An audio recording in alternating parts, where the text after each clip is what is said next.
Hello, Bible readers. It is Friday, October 30th. We are reading four chapters in Judges 12 through 15. And from Luke, we're at chapter 22, verses 1 through 30. We are in the Passion narrative proper. We're getting into what is the central story of all four Gospels. That's the first thing I want to say is that, when we start Luke, we see an infancy narrative that is included nowhere else. Mark is Luke's primary source that Luke is using and omitting things from and adding things to. Matthew has words to say about the birth of Jesus, a narrative even, but Mark does not. Luke does, but it's completely different from Matthew's, right? So this commentary I'm reading is talking about how if we were to try to measure how much of what we're reading is meant to be historical and how much is meant to be interpretive or maybe even imaginative, the infancy account would probably be attributed more to Luke's imagination or his interpretation of how this Messiah, this prophet, this philosopher prophet would come to be. But hold that in contrast to the Passion narrative, and this commentary was talking about how that's where we'd talk about this being more history than imagined. And there's some reasons for that. I'm going to read some of these. Each of the Gospels has a Passion account. They are disproportionately long in comparison to the rest of the Gospel narrative. They're highly detailed in their references to times and places. They're each sequentially coherent. In other words, one thing happens after another in a way that makes sense. There are other parts of Gospels that it's like, how is he jumping around here, there, and everywhere? There's careful connections made between incidents, in contrast to the more casual linking of events in the ministry of Jesus. Most impressively, there's the highest degree of agreement between the Gospels at this point in the story, not only between the synoptics, Matthew, Mark, and Luke, but between the synoptics and John as well.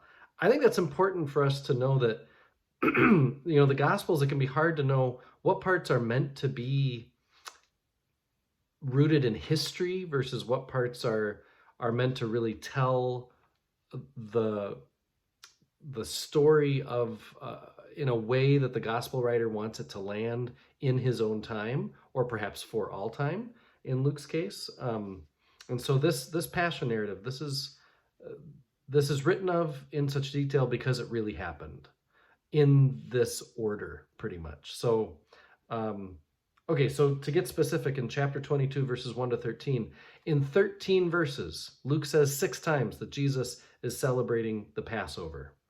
Why so redundant and want to nail that message home? Well, by doing so, he begins to invite the reader into the understanding of Jesus' death, not as a meaningless accident of human greed or as the triumph of evil in the world, but as the fulfillment of God's plan for the Messiah.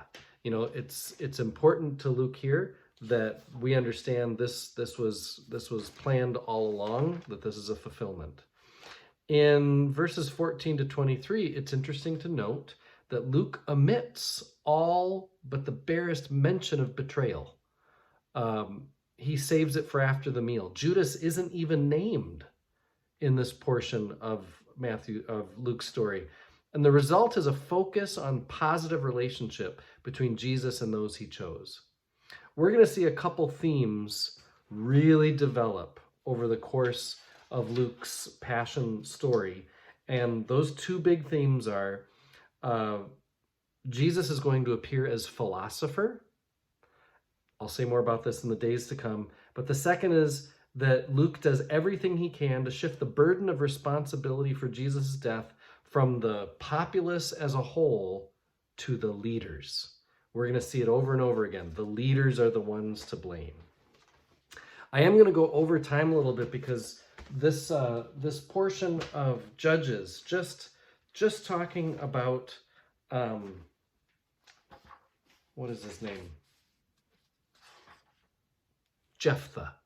Jephthah deserves just a word of attention here. I'm going to get to Samson on Monday. But I wanted to mention this. Earlier judges have successfully rallied Ephraimites to their side. Jephthah, all he succeeds at doing is antagonizing those Ephraimites and then slaughtering them.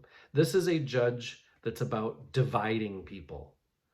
And here's a reflection written in my commentary.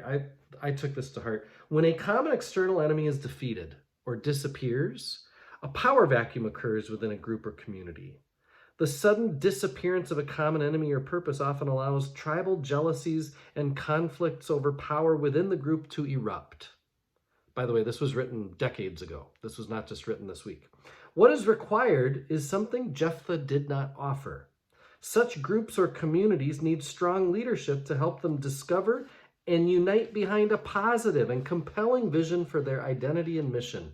Good leaders help individuals and groups within their community to form and rally around positive goals and purposes. That's what makes Jephthah such a failure for Israel. He has no positive goal or purpose. Good news is God's got something in mind for Israel. We can't see it yet. We won't see it for a while, but it is coming. I am one with my God. My God is with us, all of us, at all times and in all places.